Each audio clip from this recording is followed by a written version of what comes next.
頑張っていきましょう Why 繋いだ手と手離さないで He was trying to get me to pay an additional $800 penalty for the convenience of him buying it.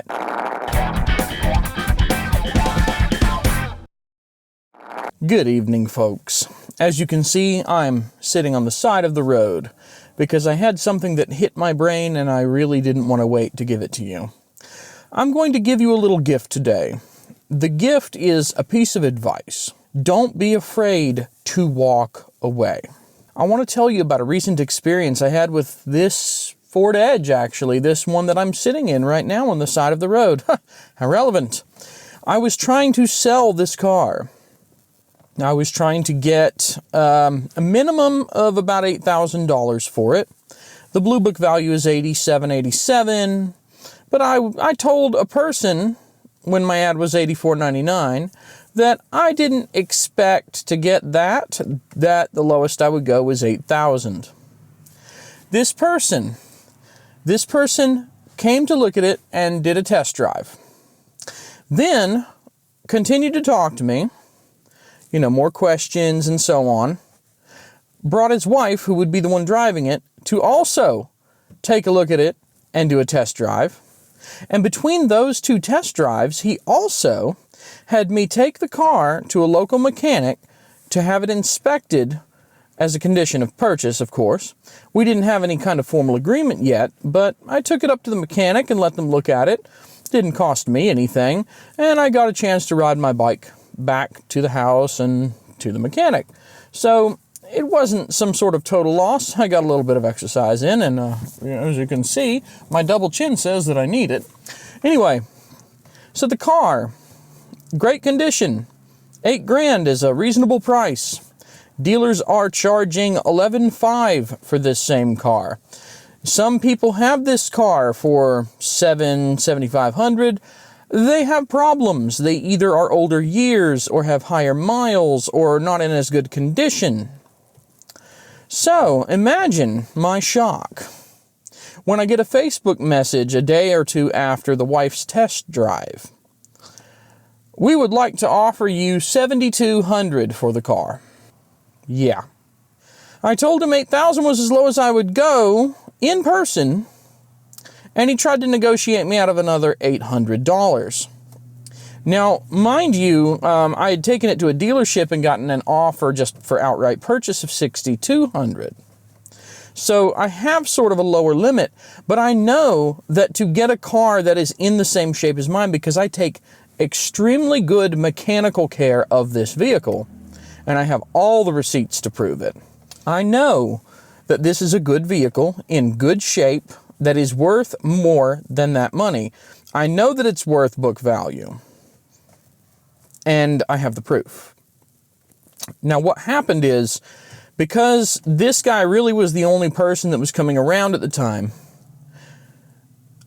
he test drove it. I took it to a mechanic. I had to take, on 3 instances, I had to take time out of my day.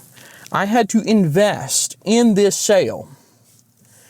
And after all of that personal investment in this one sale, the guy tried to get me to go down to $7,200. Now, I had already told him that I was willing to sell it for $8,000. He was trying to get me to pay an additional $800 penalty for the convenience of him buying it. It's a different way to look at it. See, whenever you go through all this trouble, you're like, well, if I just walk away from this sale, I don't know who's going to buy it or who's not going to buy it. I don't know what's going to happen. You know, what happens if I walk away from this sale? I've spent all this time. I don't want to have that time be a waste. This is what's known as the sunk cost fallacy. The sunk cost fallacy basically is where when you spend time and money on something, you assume that walking away from that something means that all the time and money you put into it is a loss. And people are deathly afraid of losing things like this.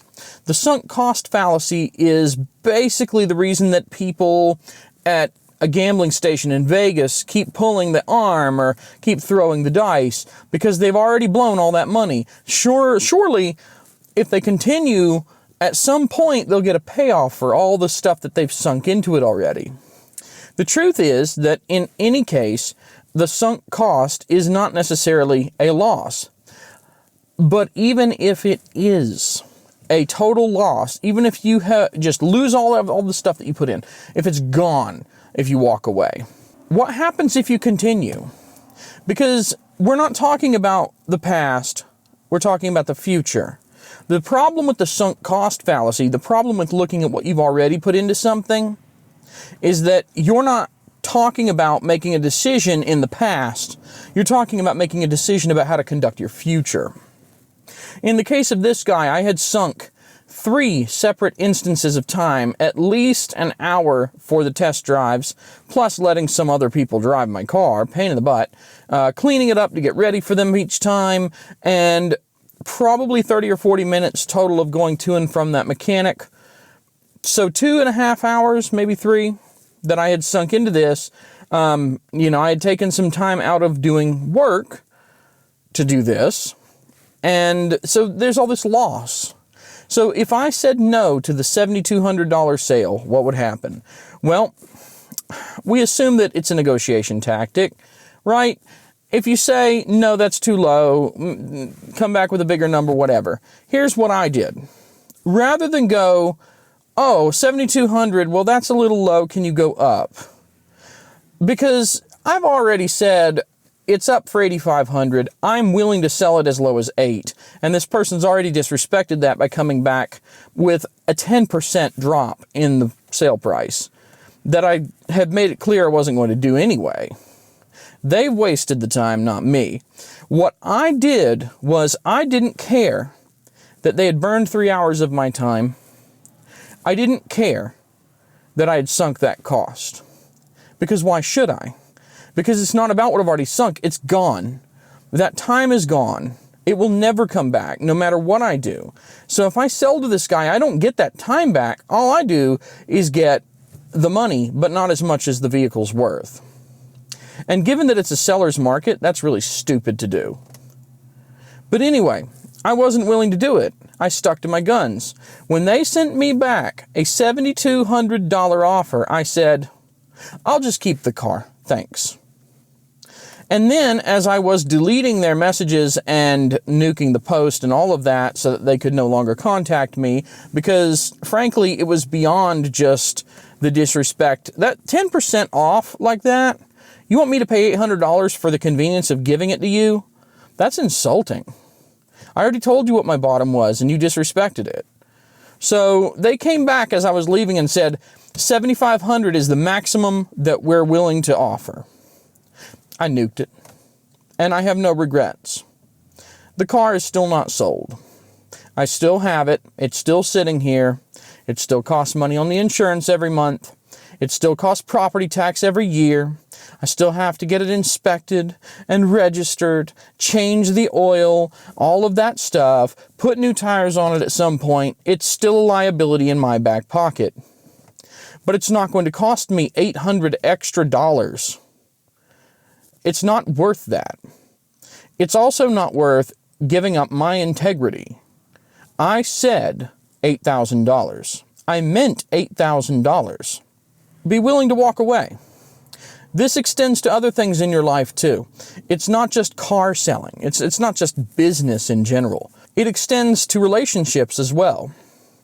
Just because you've spent a year or 2 years or 5 years with someone, just because you're married to someone, just because someone is a business partner, doesn't mean that you shouldn't walk away. Just because someone's a family member doesn't mean that you shouldn't walk away. If someone is bad for you, you have to take care of you before you can take care of anyone else. You need to put yourself first.